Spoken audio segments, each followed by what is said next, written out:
വിഭാഗം അവര് പരാജയത്തിലാണ്. ഞാൻ അവസാനിപ്പിക്കുകയാണ്. രണ്ടാമത്തെ വിഭാഗം കനാമത്തിന്റെ ആളുകളാണ്. ഉള്ളത് കൊണ്ട് തൃപ്തിപ്പെട്ട് ജീവിക്കുന്ന ആളുകൾ, ഉള്ളത് കൊണ്ട് തൃപ്തിപ്പെട്ട് ജീവിക്കുന്ന ആളുകളാവണം നമ്മൾ. അവർക്ക് പരിഭവമില്ല, വിഷമമില്ല, വേവനാതിയില്ല, വ്യഗ്രതയില്ല, അവർക്ക് ബുദ്ധിമുട്ടുകളൊന്നുമില്ല. ഉള്ളത് കൊണ്ട് തൃപ്തിപ്പെട്ട് അങ്ങനെ ജീവിക്കുന്നവരാണ് അവർ. ഖനാഅത്തിന്റെ അഹ്ലുകാർ. ആ വിഭാഗത്തിൽ നമുക്ക് പെടാൻ കഴിയണം. ആ വിഭാഗത്തിൽ നമുക്ക് പെടാൻ കഴിയണം.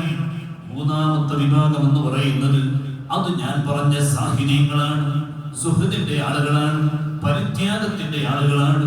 റബ്ബിന് വേണ്ടി ദുനിയാവിനെ ഉപേക്ഷിച്ചവരാണ്.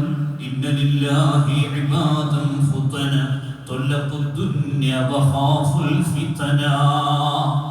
അല്ലാഹുവിന് ചില ബുദ്ധികൂർമ്മതയുള്ള അടിമകളുണ്ട്, ചില ബുദ്ധികൂർമ്മതയുള്ള അടിമകളുണ്ട്.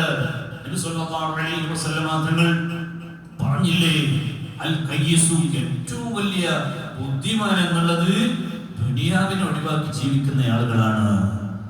ഇന്നാളത്തേക്ക് വേണ്ടി ദുനിയാവിനെ ഒഴിവാക്കി ജീവിക്കുന്ന ആളുകളാണ് ഏറ്റവും വലിയ ബുദ്ധിമാൻ എന്ന് ഹബീബായ റസൂലുള്ളാഹി സ്വല്ലല്ലാഹു അലൈഹി വസല്ലം തങ്ങൾ പറഞ്ഞിട്ടുണ്ട്.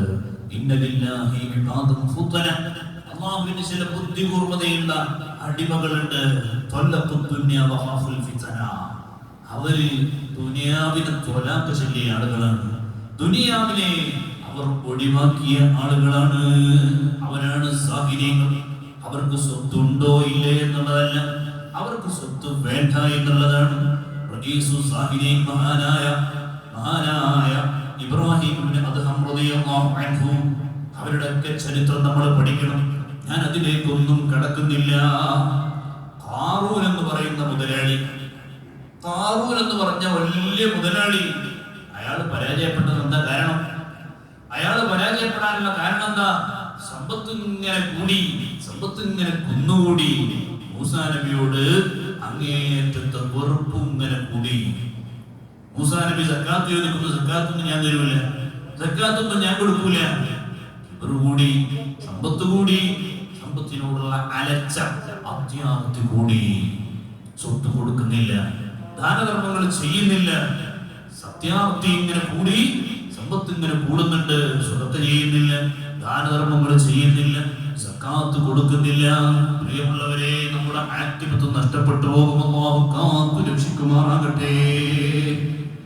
അപ്പോ ദുനിയാവിനോടുള്ള അങ്ങേറ്റത്തെ ഹുബ്ബ്, അലക്ഷം നമുക്കുണ്ടോ? നമ്മുടെ ആക്ടിവിറ്റി നഷ്ടപ്പെട്ടു പോയേക്കാം. നമ്മൾ സൂക്ഷിക്കണം. അഞ്ചാമത്തെ കാര്യം, ദുനിയാവിൽ നമ്മുടെ ആക്ടിവിറ്റി നഷ്ടപ്പെട്ടു പോയേക്കാവുന്ന അഞ്ചാമത്തെ കാര്യം, സഖീറത്തുൽ ഖൈർ എന്ന ഗ്രന്ഥത്തിൽ പറയുന്നു, അൽ കിബറു വൽ ഉജ്ബു വൽ ഹസദു വഹിയ സബബു ഇഹ്ലാകി ഇബ്ലീസ്. ഇബ്ലീസ് ഒരാളെ നശിപ്പിക്കാൻ വേണ്ടി തിരഞ്ഞെടുക്കുന്ന സൂത്രങ്ങളാണ് അസൂയ ഒരാളിൽ ഉണ്ടാക്കുക, ഒരാളിൽ അഹങ്കാരം ഉണ്ടാക്കുക, ഒരാളിൽ അഹംഭാവം ഉണ്ടാക്കുക. ഇത് ഇബ്ലീസ് ഒരാളെ നശിപ്പിക്കാൻ വേണ്ടി ആദ്യമായി തിരഞ്ഞെടുക്കുന്ന സാധനങ്ങളാണ്. ഇതൊക്കെ മനസ്സിന് പിടിപെടുന്ന രോഗങ്ങളാണ്. നമ്മുടെ മനസ്സിന്, നമ്മുടെ ഹൃദയത്തിന് പിടിപെടുന്ന രോഗങ്ങളാണ് ഇതൊക്കെ. നമ്മുടെ ശരീരത്തിന് രോഗം വന്നാൽ അതുകൊണ്ട് ആഖിറത്തിൽ ബുദ്ധിമുട്ടുണ്ടാകില്ല. ആഖിറത്തിൽ ഒരു ബുദ്ധിമുട്ടും നമ്മുടെ ശരീരത്തിന് രോഗം വരുമ്പോൾ നമുക്ക് ഉണ്ടാവാനില്ല.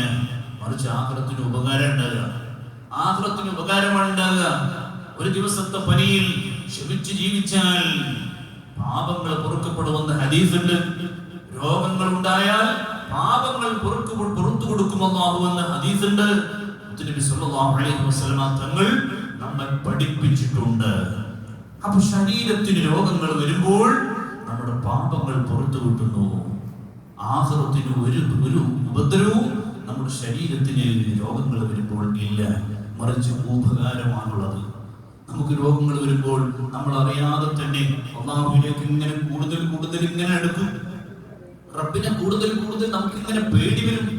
ആ സമയം നമ്മുടെ കയ്യിൽ തസ്ബീഹ് മാല ഇങ്ങനെ വരും, അല്ലാഹുവിനെ കുറിച്ചുള്ള ഓർമ്മകൾ വരും. നമുക്ക് രോഗങ്ങൾ വരുമ്പോൾ ദിക്റുകൾ നമ്മുടെ നാവിൻ തുമ്പത്ത് ഇങ്ങനെ വന്നുകൊണ്ടിരിക്കും, പ്രാർത്ഥനകൾ നമ്മുടെ വായിലൂടെ വന്നുകൊണ്ടിരിക്കും.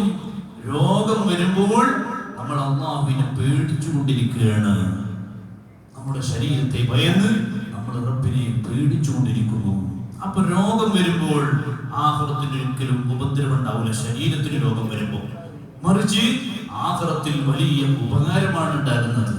എന്നാൽ അതേ സമയം നമ്മുടെ മനസ്സിന് വരുന്ന രോഗങ്ങളാണ് ഞാൻ ഈ വിവരിച്ച രോഗങ്ങൾ. അസൂയയും കിബറും വിദ്വേഷവും വെറുപ്പും നമ്മുടെ മനസ്സിന് വരുന്ന രോഗങ്ങളാണ്. ആ രോഗങ്ങൾ കൊണ്ട് നമ്മുടെ ശരീരത്തിന് വലിയ കേടാണുള്ളത്. നമ്മുടെ ആഖിറത്തിന് വലിയ ദോഷമാണ് ഈ രോഗങ്ങൾ കൊണ്ടുണ്ടാകുന്നത്.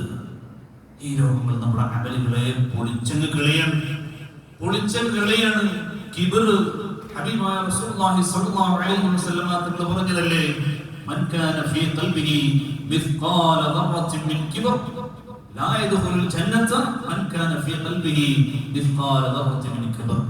സ്വർഗ്ഗത്തിൽ പ്രവേശിക്കാത്ത ആളുകളെ സംബന്ധിച്ച് നബി സല്ലല്ലാഹു അലൈഹി വസല്ലം തങ്ങൾ അനേകം ഹദീസുകൾ പറഞ്ഞിട്ടുണ്ട്. അതിലൊന്നാണ്, പ്രധാനപ്പെട്ട ഒന്നാണ്, ലാ യദ്ഖുലുൽ ജന്നത മൻ കാന ഫീ ഖൽബിഹി മിസ്ഖാല ദററത്തിൻ മിൻ കിബർ. ഒരടിമണി തൂക്കം കിബർ ഹൃദയത്തിലുണ്ടോ അവൻ സ്വർഗത്തിലേക്ക് പ്രവേശിക്കാൻ കഴിയില്ല. അവന് സ്വർഗത്തിലേക്കുള്ള പ്രവേശനമില്ല. ആരാണ് പറയുന്നത്?